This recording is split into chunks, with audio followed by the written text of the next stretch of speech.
Hello, guys. Welcome back to another exciting episode on the show Control or Be Controlled. Podcast designed to help you start thinking differently and take control of your life. And I remain your host, Darlington. Our guest for today has lived through an extraordinary transformation, born with a born into a fourth generation high control religious cult. She's made the courageous decision to live in 2022, a choice that cost her nearly everything. Overnight, she lost her marriage, her home, her community, her business, and even her relationship with her daughter.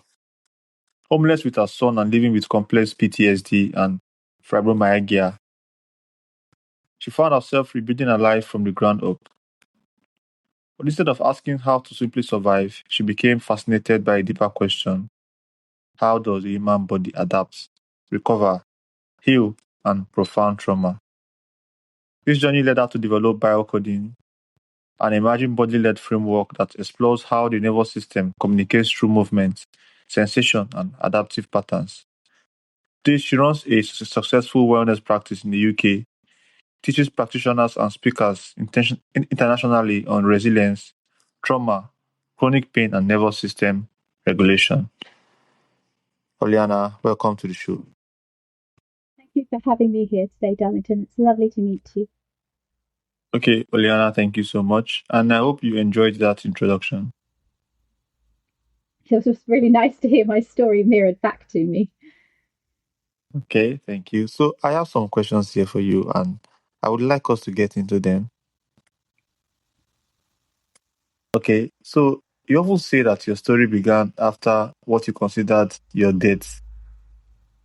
What do you mean by that? And how did losing everything become the beginning of a new life? Yes, I do consider that in some ways, life for me began after my death, which sounds like a strange thing to say, but really, it's considering that the worst thing that ever happened to me was the best thing that ever happened to me. Because growing up in a cult, I was very suppressed and restricted. I was a sensitive child with lots of ideas and imagination, and unfortunately, I would often ask too many inconvenient questions. And so I was quickly labeled to be a troublemaker, a difficult person, um, and an opinionated person. And all of these things in a cult are incredibly undesirable. Now, over the years of being in a cult, I witnessed many things that were extremely troubling to me. I found it very difficult to turn a blind eye to problems that were occurring. In a cult, you're encouraged to leave it with God to resolve. And I found that I just couldn't do that. I would be told that I had a lack of faith. If you're not leaving it to God, then you're not being faithful, you're not being spiritual. But from my own perspective, what it felt like to me is that if you see something needs doing, so if you see some rubbish on the floor and it's in your power to pick it up, then you should pick it up. You shouldn't wait for someone else to come along and pick it up for you. It's not showing a lack of faith in someone else to wait, not to wait for them. And over the years, as I was exposed more and more to violence, oppression, abuse outside of my own unit, because I experienced those things in my family as well. But when I started to see them outside my family, it became intolerable for me. And I tried to speak out against them and tried to stick up for people who were, uh, in my eyes, very vulnerable and didn't have an appropriate voice to be able to advocate for themselves. And in the end, it became intolerable to the point where I would attend the services and I would sit there for a few minutes, then I'd have to go out and actually physically throw up. So my body was wholeheartedly rejecting this environment. I suffered with complex PTSD and I was diagnosed with severe fibromyalgia because I was just overloaded and unable to cope in that environment. Wow. Okay, Hollyanna, thank you so much. So, moving on, living in high control religious cults meant losing your family, community, identity, and security overnight. What was that experience really like for you? To leave the environment because, as much as I wanted to leave, I knew that when I did, I would be shunned. And I had seen countless others being shunned for leaving, although I have never shunned anyone myself. Um, but no one can really prepare you for how difficult that is. Part of the reason no one can prepare you for it is because you are so unprepared. Within a cult, they are training you to be dependent on the cult, on the community. You are isolated in many ways and discouraged from forming outside relationships. You are discouraged from getting higher education, from bettering yourself, from being curious, from exploring um, independent uh, independence, really. And so, because of that, when I finally did leave, I was thrust into a world that I found difficult to understand, and I was isolated away from people that I loved, including my own daughter. And I was a very loving mother. I was very attached to my children, very identified with the idea of being a mother. And so for me to lose my child was a wound that was, it almost, I would say, almost destroyed me. But because I had my son, I was homeless with my son. I was determined that he's not going to suffer and that I must get a roof over this little boy's head and I must make sure that I am okay. And that was what got me out of bed every morning. All right, Hollyanna, thank you so much. So, uh, your story is a very unique story, honestly. You live with complex PTSD, fibromyalgia. How did those challenges change your understanding of the relationship between trauma and the body? I always looked after my body. When I was growing up, I was an athlete on the British squad. And so well-being and taking care of myself, eating well, exercise were a big important part of my life. When I was diagnosed with fibromyalgia, I was very, very sick. I couldn't even walk from one side of the room to the other. And when I spoke to doctors about my condition, they really just shrugged and said, well, what do you expect? This is the condition. It's a chronic condition. There's nothing you can do about it. You just have to deal with the flare ups when they come. But I wasn't satisfied with this answer. I was very I really genuinely believed that the body is capable of so much. At the time, I was, I still believed in God, and to some extent, I still do. And I believed if God is creating humans, He's going to create them with the capabilities to recover. And I knew this was true because I could see that, when you have a cold, your body has mechanisms to deal with the cold. When you get a cut, your body has mechanisms to deal with the cut. So I wholeheartedly believed that my body could recover, but I just wasn't sure how to do it. So I started in the best way I knew how. I started small steps, just trying to get myself back moving again and experimenting with diet a little bit, trying to find ways to support my body where I could. But in the end, I had to ask myself the question, what is my body getting out of being sick? Because from my perspective, I felt like the body's not doing this for no reason. There must be a reason. Now, during this time, it's very interesting. I didn't consider myself to be traumatized. I was very distressed. But at the time, I considered that I was just a very problematic person, a very difficult person, and that I just need to become a better person. And so I hadn't attached the idea to the environment that I was in with the condition that I was going through.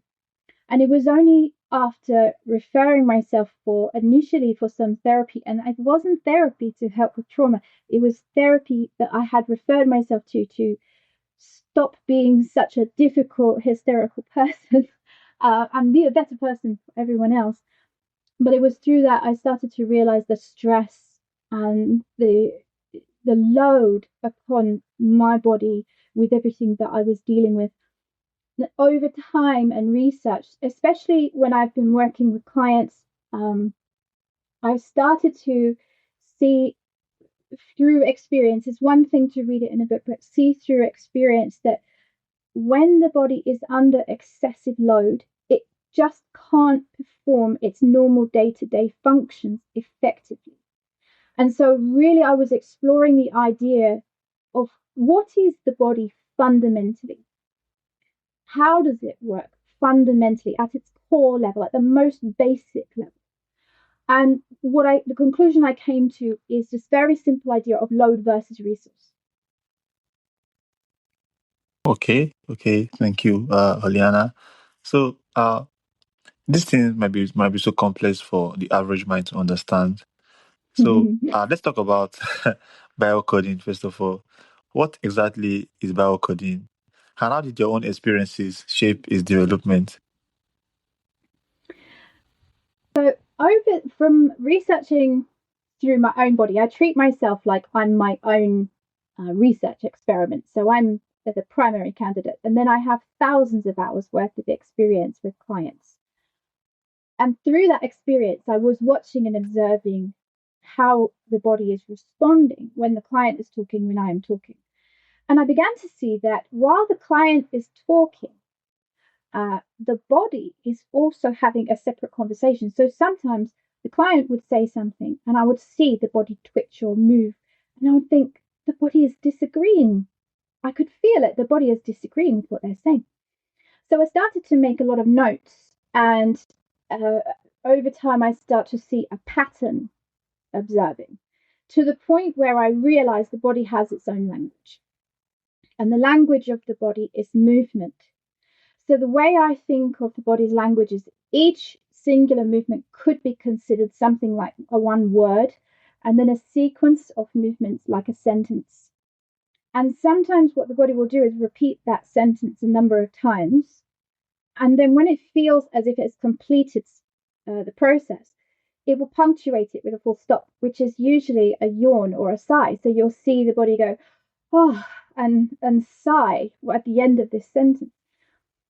And when I found this, I started to realize I can trigger people into deliberately undertaking this process with the body, whereby we place them into an environment and the opportunity just to allow the body to speak. So the client can relax, the mind is less involved, and instead the body is allowed to have the conversation. And the conversations turned out to be very reparative.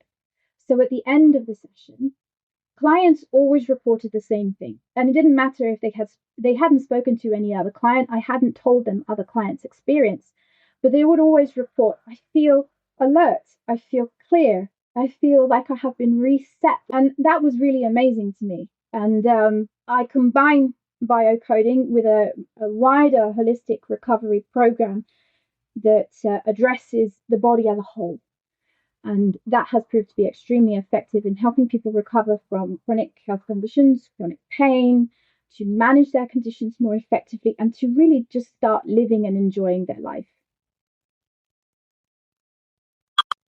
Okay, Hollyanna. So, who did you make this biocoding for? The primary user, the primary first user of this framework.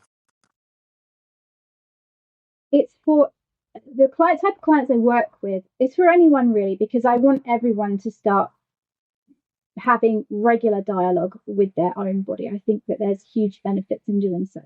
But the type of client that come to me are clients that have tried everything else. They've usually been to doctors, they've had scans, they've been on medication, they've tried everything.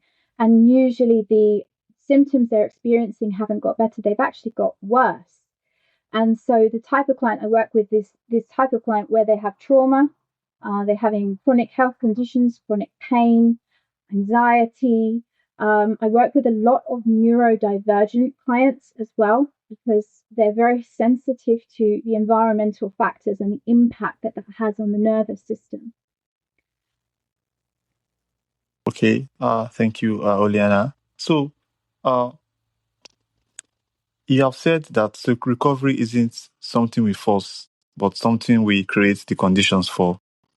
So, what does recovery look like in everyday life? Good question. The question of what is it that recovery looks like, I think is very important to address because recovery isn't a singular place that we get to. It's not like a destination, we arrive, we're there, we're recovered. Recovery is really about, first of all, depathologizing the body. So it's not broken, it's not against you, it's not your enemy, but it is adapting.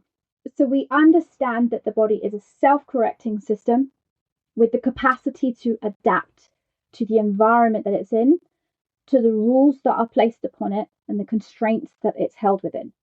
If we do not like the way that it's adapted, we need to look at what the body is dealing with and then support the body. So I said about load versus resource.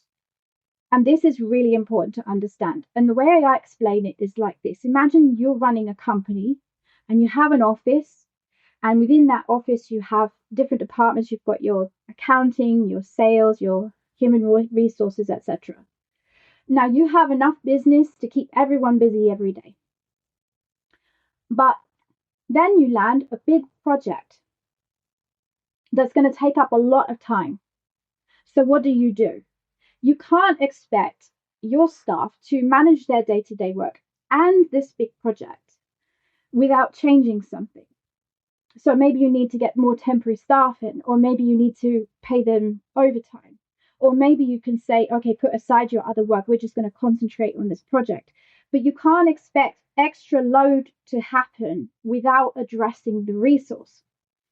So we have to deal with what is it that your body is dealing with.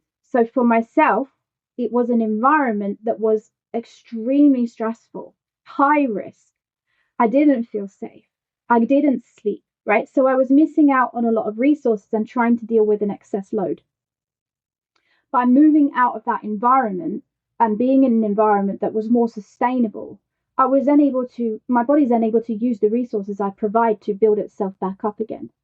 So load can be anything like in the environment. It could be something you're putting in your body. It could be a problem that your body is dealing with. It could be a cold that your body is dealing with temporarily. And resources are things like what is it you're providing your body to deal with the load. So that could be adequate fuel that's easy for your body to digest and break down and use. It's hydration, so water plus electrolytes, which we need for effective signaling. It's adequate rest, not just sleep, but giving your body time at the breaks during the day to process things. And it's movement, because nothing happens in the body without movement. Even a thought in your head is movement from one neuron to another. And so it's not exercise per se, although exercise is great. But it's allowing the body to move spontaneously with variability that is driven by the body rather than merely imposing a set of uniform movements onto it. When we provide the body this environment and opportunity, we are giving it the highest probability that it can recover to the best of its ability. But we don't want to pathologize. So we don't want to say, if I have a headache, oh my goodness, there's something wrong with me. Or if I feel tired after a long day, there's something wrong with me. No, we need to start listening to what the body is saying through its symptoms, through its signals, and try to just say, ask the body, what do you need? Okay, Hollyanna. So, you often ask people one profound question: what are you? Why is that question so central to your work? And what do you hope people discover when they begin exploring it? Question, what are we? because for a long time, I think I was a bit more obsessed with the question, who are we or who am I? And that seemed to be very complex and it seemed to change and shift about a little bit. But the question, what am I, seemed to be in some ways much simpler to understand, because what is a human? Well, it's a collection of particles held together, maintaining a persistent form across time. How are they held together? Well, with the forces and energy that the body uses to do that. And so what we are, it becomes mainly a consistency of that factor. So if you consider what the energy and the forces are, to take electromagnetism, what is that? Well, it pushes and pulls information. And so then you can say, if we're pushing and pulling information, then what we are becomes something like a transistor, like a radio. And so you could think of humans as something like a collection of neurons in the overall brain of the universe, which is, I think, closer to what we are, because we're not supposed to exist in a state of independence. We are supposed to be interdependent. We are supposed to share information. Even if you do nothing, if you and I sat in a room together and did not say a word, our bodies would still be sharing information. And so when we look at that, what am I? Then the problem of what's wrong with the body becomes a little bit easier to address and solve. And also, then the question of who am I becomes something like, what is the information, the type of information that I am processing? And then we can start to play around with that idea a little bit more, with a little bit more playfulness and a little bit less seriousness. Okay, Hollyanna, thank you so much. Thank you for sharing such an honest and thought-provoking conversation. Your story is a powerful reminder that even after unimaginable loss, it's possible to rebuild, not by becoming who we once were, but by discovering who we truly are. So, Hollyanna, is there a question you wish I would have asked you that I did not ask you? That's a good one. I think I would like to ask you a question. Do you mind if I ask you one? Okay, ask me. Okay. Out of everything I said, what stood out as the most surprising thing that you would take away and think, oh, I didn't think of it that way for yourself? I think it has to be the parts where you considered what happened to you as death. Oh, as dead, yeah. Yeah. What was it about that you would take away and think, oh, that's unusual? I think I realized that we need to die to begin so that we can start living. Yeah, that's a really interesting thought to think about, isn't it? Yeah, so that's what I took away from it, that we need to die to start living. I'm going to think about that some more as well, Darlington. Thank you. All right, thank you so much. So for those who want to connect with you and learn more about what you do, how can they do that? You can go to my website at www.hollyannavellichor.com. I'm also on Instagram. I really like it when people ask me questions, so I welcome anyone who is curious, and I will get back to you. Okay, thank you so much, Hollyanna. This has been so wonderful. Thank you so much, and I really hope I gave you the platform to be able to say and discuss what you want to discuss with me and my audience. And for my listeners out there, make sure to check out Hollyanna's work and share this episode with someone out there if you feel someone needs to hear this. Thank you all so much, and I love you guys, and I will see you guys in the next episode. Thank you, Hollyanna, Thank, for coming to my show. thank you, Right, Darlington. Have a so, great day. okay, you too.